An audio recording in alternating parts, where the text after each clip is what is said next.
I'm the answer to your every cry. So illusion for the way behind. I bring to you good news. Mayibongwe inkosi. Ngicela kuthatha leli thuba nginibingelele phindze nginemukele esihlokweni sethu salamhla seRhapsody yamaqiniso. iRhapsody yamaqiniso incwadi yekukholwa yawonke amalanga lesiyethulelwa ngumfundisi lomkhulu umfundisi Chris Oyakhilome DSC DD. Lamhla ke ngumgcibelo dinge24. Umfundisi uyasibhalela uthi Moya longcwele umholi wethu lowethembekile.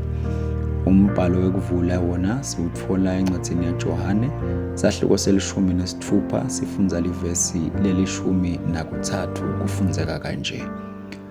Noko-ke lapho yena moya weliqiniso asefikile utaniqondzisa kulo lonke iqiniso ngobe yena angeke atikhulumele yena kodwa noma yini latawukuva uyakukhuluma futhi utanikhombisa tintfo letiseta ligama lenkosi malibongwe. Umfundisi uyabhala ke uthi umsebenzi wamoya longcwele ubaluleke kakhulu kuwo wonke umKristu. Ungumfundisi wethu futhi ungumcondzisi wethu futhi uma wethembele kuye utakufundzisa konke lokudzingeke ukuthi ukwati ngempilo futhi akuqondzise ukuthi ungaphila njani ngekunqoba onke malanga ugcwalise injongo yakho loyinikwe nguNkulunkulu. Mayibongwe inkosi. Uma ungumfundisi sibonelo nje udzinga kucondziswa nguye sonke isikhathi. Amen. Bafundisi babhekana nebantfu labanyenti ngamunye unetinsayeya nemibuto letehlukene. Imvamisa bantfu beta esontfweni nemithwalo bafuna timphendvulo futhi umfundisi angeke amane akhetse sihloko sinome kanjani. Kungako kubalulekile kuthandaza futhi ulindzele kucondziswa lokuvela kumoya longcwele ligama lenkosi malibongwe. Uyachubeka ke umfundisi uthi umfundisi noma umholi mawubeka sibonelo nje kungendeka ukuthi vele ucondzene nesihloko lesitsite esontweni kepha yonke inkonzo yehlukile. Ngakho-ke inkonzo ngayinye kumele uye kuye ngekuconza kwekuthi simakadze unalokutsite lokuconze kuwo wonke umuntu. Kodwa ungafinyelelwa njani kuloko ungatibuta nje.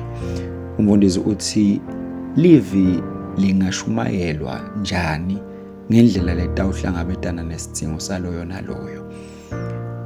Kungamoya longcwele kuphela. Mayibongwe inkosi.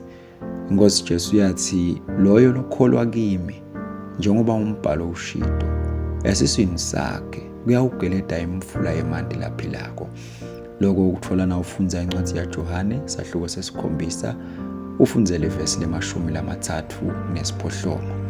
Mayibongwe inkosi. Umfundisi uyaqhubeka uthi lawo mandi laphilako livi laNkulunkulu athululwe ngawe ngumoya longcwele.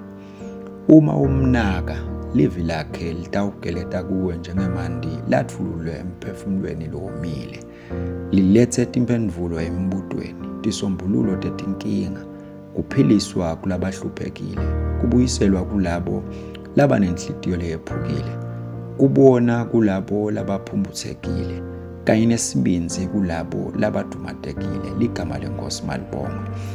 Lo mgomo awusuyo nje wabafundisi kuphela usebenza kuwo wonke umKristu. Moya longcwele uhlala kuwe futhi ufisa kukucondzisa onke malanga etintfweni tonke. Mayibongwe inkosi. Caphela bukhona bakhe kuwe futhi ukhutsate umsebenzi wakhe empilweni yakho. Utakufundzisa akuhole futhi ende ukuthi livi lakhe ligelede kuwe litsinze nalabanye. Haleluya. Ngidawucela ukuthi sishona ngumthandazo wekuvuma nitawusho emva kwami. Babe lotsandzekako, ngiyabonga ngebuntu lobumangalisako bamoya longcwele, thishela wami nemholi. Ngitinikela ngalokuphelele kuye ngivumela kuhlakanipha kwakhe. Lwati nemandla kuthi kugelede ngami, ngilethe tisombululo, kwelashwa kanye nekucondziswa kulabanyenti.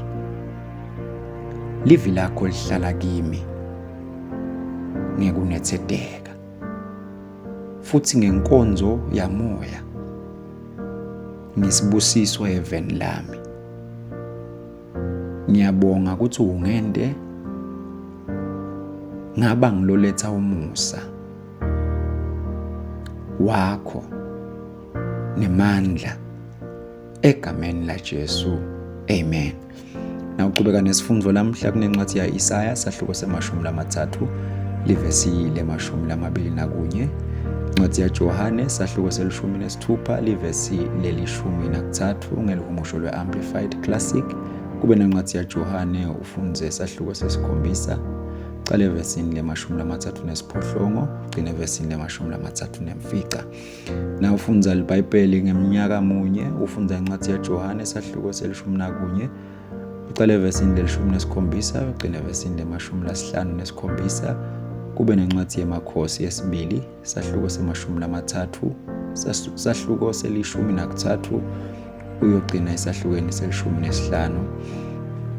Ufunza iBhayibheli ngeminyaka lemibili, kuba nencwadi yaMakho sahluko se-12 qale evesini le-28 uyogcina evesini le-34.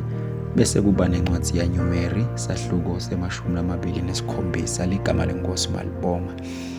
Ngithembana namhla nibusisekile sisafunda isihloko sethu lesihle nakangaka seRhapsody yamaqiniso. Sitawuhlangana ngesikhathi lesidako. Inkosi inibusise. Amen.